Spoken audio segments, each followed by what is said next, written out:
Good morning, you guys. It's your boy Bill Mahari here, representing Mahari Nation Sports Podcast. Much love to the entire LDBC and the basketball community. If you want more basketball content, tune into Basketball Conversations every Friday night, 9 p.m. Central Time. This is where we discuss basketball-related topics, news, debates, and everything else in the world of basketball. If you're new to the channel, make sure to hit the subscribe button, hit the bell icon to get all the latest notifications when I start dropping videos and live streams. And please spread the word about the channel as well. If you want to donate to the channel, I will also post the PayPal and Cash App links underneath the description box if you want to donate any money to the value of this channel. All right. Now we're going into, once again, another episode of Historical Perspective. This is my weekly morning episodes that I post 8 a.m. Central Time, where I discuss a great player, great teams, great moments, series, with everything else you want me to talk about. So this week, I'm going to touch upon another great New York Knicks player. Last Monday, I touched upon Latrell Sprewell. This time, I'm going to touch upon Mr. Allan Houston, who's perhaps one of the best pure shooters of his time during the 90s, okay? Now, to give you guys a little historical background here, okay? Allan Houston grew up in Louisville, Kentucky, okay? And it was the father and basically was the son of another former basketball player by the name of Wade Houston, okay? Now, he began playing basketball right around when he was around, between the ages of 8 through 10, okay? And when he played basketball then, okay, his father was a huge influence on him, okay? He played at Ballard High School in Louisville, Kentucky, and helped them lead them to the 1988 state championship, where basically he led them all the way in scoring, all right? Now, to give you a little context about Allan Houston's father, Wade Houston, okay? He was a former player that played for Louisville, for the Louisville Cardinals under the guidance of Danny Crump, a Hall of Fame coach. All right. And then after his playing days were over, he was an assistant coach under Danny Crump for 13 years until he was given the job as the head coach of the University of Tennessee. In accepting the job, Mr. Wade Houston became the first African-American coach to be hired at an SEC university. But at the same time, he was the second African-American coach to be hired under the SEC conference. And the first was Nolan Richardson, who was hired as the coach of Arkansas. All right. And so Allan Houston made the decision to go play for his father at the University of Tennessee. Now, during the 4 years that he played in Tennessee, okay, he basically graduated as the all-time leading scorer and is currently second all-time in three-point goals and three-point shots made, okay? This was the kind of player that basically emphasized the three-point shot frequently throughout his career. Basically, at 6'6" and 205 pounds, this guy was perhaps one of the best, pure shooters, during his time in college, okay? And playing in a tough conference in the SEC was not easy, guys. I'm telling you, it's not. Because during that time, you had Kentucky, you had Arkansas, and Florida was up and coming, though, too. You know what I'm saying? And for him to basically become the all-time leader in scoring in Tennessee is remarkable, because the guy throughout this 4 years at Tennessee, he averaged 21.9 points per game. He shot 42% from three-point range, 84% from the free throw line, and shot 46% from the field, and took at least 15 shots per game during the 4 years that he played in Tennessee. Just an impressive all-around scorer. And his highest mark was back as a sophomore, when he basically scored 23.7 points per game, shot 42% from three-point range, 86% from the foul line, and 48% from the field. Now, in light of what he was able to do on, the team, unfortunately, his teams did not make it to the NCAA tournament during the 4 years there, because obviously, as I said, the SEC was a tough conference there. All right. And as of 2011, his number 20 jersey is now retired in the University of Tennessee. Okay.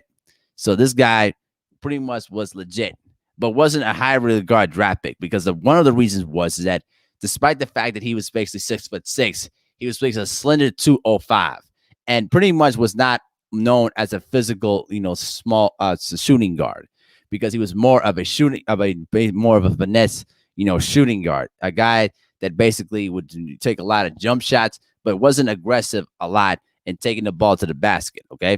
And when you look at his free throws averages, he only averaged about 6 free throws attempts per game, despite shooting a high percentage from the free throw line. So there was one of the reasons why he was basically drafted 11th overall by the Detroit Pistons. And so it was kind of one of the big knocks against him early on in his career. But as he started out in Detroit in the first 3 years, he basically had to learn his role on the team.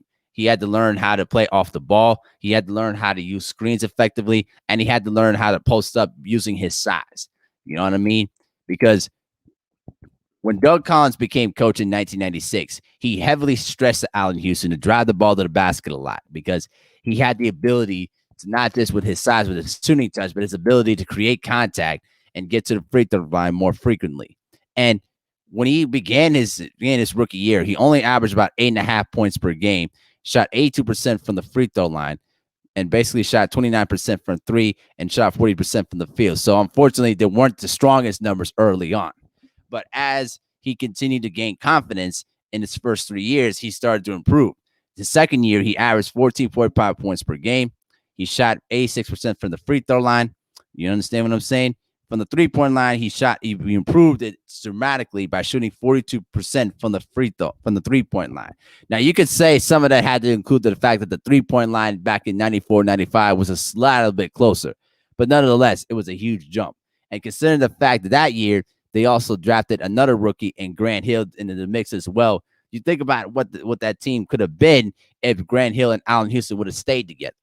So during the course of those 3 years he played in Detroit, he averaged 14.3 points per game, okay? And also from the 3-point line as well, he shot at least 41% from the free throw line. He shot 83% from the free throw line and shot 44% from the field. So pretty much, he was pretty much a consistent 14-point game scorer and really had great games where he could basically shoot the lights out. He's almost an equivalence to what Klay Thompson is today, except that Klay Thompson and Allan Houston are pretty much around the same height. But I think that Klay Thompson is a much more of a streakier type of shooter than Allan Houston was, even though Allan Houston can have stretches where he can get hot. But after his 3 years in Detroit were concluded, he took a deal to sign with the New York Knicks. And basically, this is where his reputation as a great New York Knick came into play here, okay? Because by that period of time, John Starks was entering the twilight years of his career, and they needed somebody else at the shooting guard position to try to take pressure off of Patrick Ewing. And Allan Houston fit that role very well and probably succeeded even further. Because in his first year with the New York Knicks, he averaged a modest 14.8 points per game, but also he had to share shot attempts with Patrick Ewing. So therefore, he had to play a little bit off the ball a bit and had to learn how to work without the ball a lot of times because Grant Hill controlled the ball most of the lot there too during that time when he was in Detroit. Okay. But then afterwards, when Patrick Ewing injured his wrist during the 97-98 season, Allan Houston started all 82 games, and he increased his scoring averages by 4 points. So he averaged 18.4 points per game and shot at least, 38% from the 3-point line, and he shot 85% from the free throw line. And slowly, his free throw averages started to go up to at least 4.14 free throw attempts per game. You would love to see Allan Houston do a lot more of being aggressive and taking the ball to the basket sometimes, but that's not normally his game. And there was a period of time when the New York Knicks were beginning to shift away from Patrick Ewing a bit because Patrick Ewing was getting old. The wrist injury took away a lot of that shooting touch that he once had. And then when you add Latrell Sprewell into the mix, you had a good 1-2 punch combination that the Knicks finally had that could provide the scoring necessary to help Patrick Ewing a lot. And also you had the interior presence of Larry Johnson, though, too, who could still score in the paint, despite the fact that his back was too much to the point where it took away a lot of his athletic ability and his jumping ability, too. So that 99 year, when they finally reached the NBA Finals, okay, he averaged 16.3 points per game and pretty much was close to around the same averages. But in the playoffs, in that Pacific 99 playoffs, is where he made the biggest mark of his career, okay? So in that game 5 against the Miami Heat, okay, Allan Houston was basically struggling the entire game. I think he was shooting at least, a rough patches of at least like 5 for 15 or something like that. I'm not sure, but the biggest moment of his career is when he made the game-winning shot against the Miami Heat, when basically they were trying to set up a triangle to get you in the basketball so he could work against Alonzo Mourning one-on-one. The play broke down. Allan Houston got the inbound pass and took one dribble, pulled up with a one-hand floater that pretty much touched the front end of the rim, hit the backboard, and it bounced right in. And with that shot, the New York Knicks upset the Miami Heat, becoming the second team in NBA history to defeat a number one seed. And that shot propelled the New York Knicks to a Cinderella run to the NBA Finals. And pretty much by that time, the New York Knicks were pretty much dependent on both Allan Houston and Latrell Sprewell. And so when Ewing was out for the remainder of that playoffs because of his Achilles injury, okay, Allan Houston had to assume more of the scoring. And boy, did he do that. Because in that game 6 against the Indiana Pacers, okay, Larry Johnson injured his knee midway through the second quarter. Therefore, Allan Houston had to assume more of the offensive load. And boy, did he step up in a very big way. He pretty much took over the entire offense. He had one of the best games of his career. He scored 36 points. He was hitting jump shots from the post against smaller guys. When he was facing against the two guards and the small forwards, he was taking it to the basket. He was so efficient that night. You understand what I'm saying? And he played at a different pace that I don't think we ever seen before and never seen again. You know what I mean? And rarely I would say that about Allan Houston, because there were times where Allan Houston didn't have that kind of assertiveness necessary to try to help out your team during the playoffs. But during that entire postseason run, both Allan Houston and Latrell Sprewell were the two main horses for the Knicks, and they were pretty much the offense. And when Larry Johnson injured his knee in that game 6, Allan Houston pretty much took over, and he was hitting shots from everywhere, and he pretty much had the crowd on the palm of his hand. And it was a great moment to see.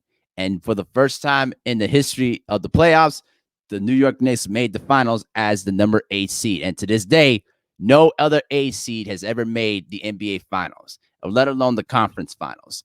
And so that team deserves a lot of recognition for what they did. But Houston's play wasn't done yet.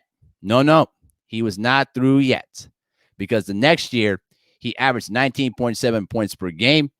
Plus, he made his first ever All-Star appearance. So finally, his hard work and his talent was finally recognized by the NBA fans.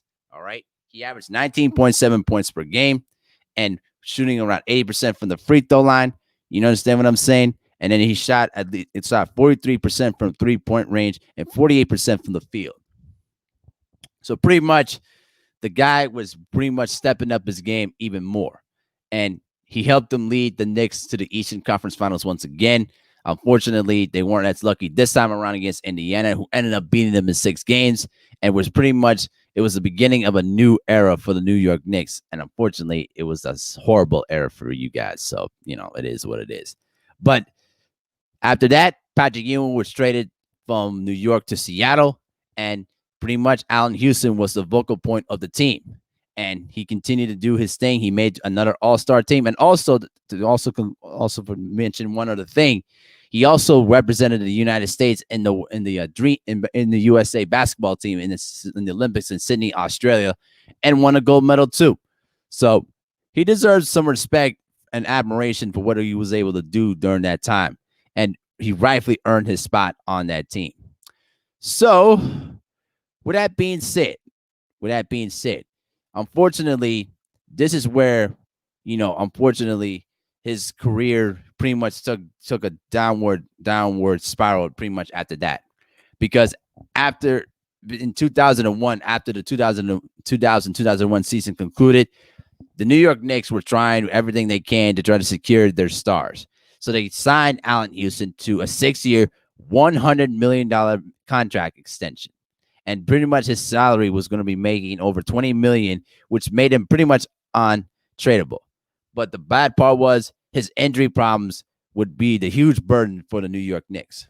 So after he signed that big contract, okay, so he basically played only about 77, pretty much played only about he missed about 32 games in 2003, 2004 due to knee injury.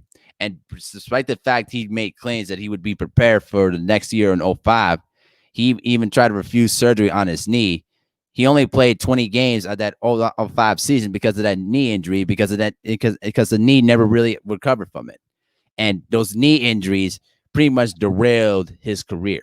And because of the fact that they still had to pay him that contract, after 2005, the NBA agreed on a new collective bargaining agreement, which also includes a new amnesty clause provision, which allowed teams to release one player without his contract counting against the new NBA luxury tax threshold, a clause that now became known as the Allan Houston rule, which means the clause did not negate a player's contract, a team's obligation to play a player, or the contract's impact on the salary cap. It merely made it impossible to remove a released player salary from the luxury tax calculation on a one-time basis. So pretty much like this, they made the rules so therefore that that any franchise that wanted to basically negate, paying the luxury tax could do it on a one-time basis. That's where pretty much where the Allan Houston rule came into play, because by that time the Knicks didn't want to pay him the rest of that money, and so the NBA created that rule so they allowed the Knicks to basically rid themselves of that contract. But pretty much after his career was over, in 2008, he was basically hired by the Knicks as an assistant to the president of basketball operations. Then he was promoted 2 years later as assistant general manager. Then basically in July of 2019, he became a special assistant to the general manager of the Knicks, and then became the general manager of the Westchester Knicks, basically the G League's affiliate of New York.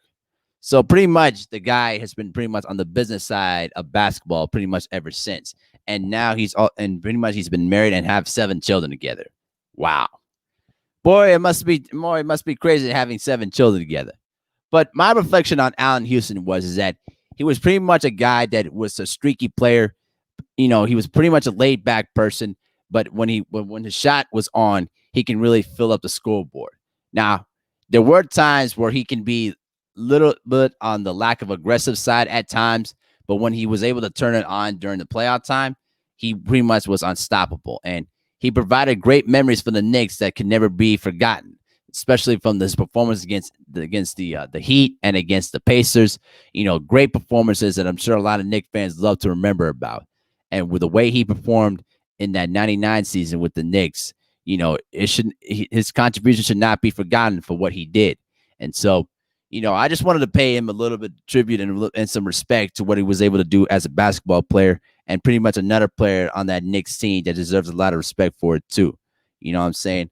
And hopefully that somewhere down the line, James Dolan will rightfully sell the Knicks and give it to an ownership group, whatever, to try to steer the ship and get the Knicks back to winning form. Because honestly, it's been embarrassing to see what the Knicks have become now ever since James Dolan took over the team as his owner. So it's been sad, man. It's been very, very sad. But, they've still got great history of that Knicks team, despite the fact that they've only won 2 championships. So little side note about that, though. But let me know what you guys think in the comment section. Let me know about your memories about Allan Houston, though, okay?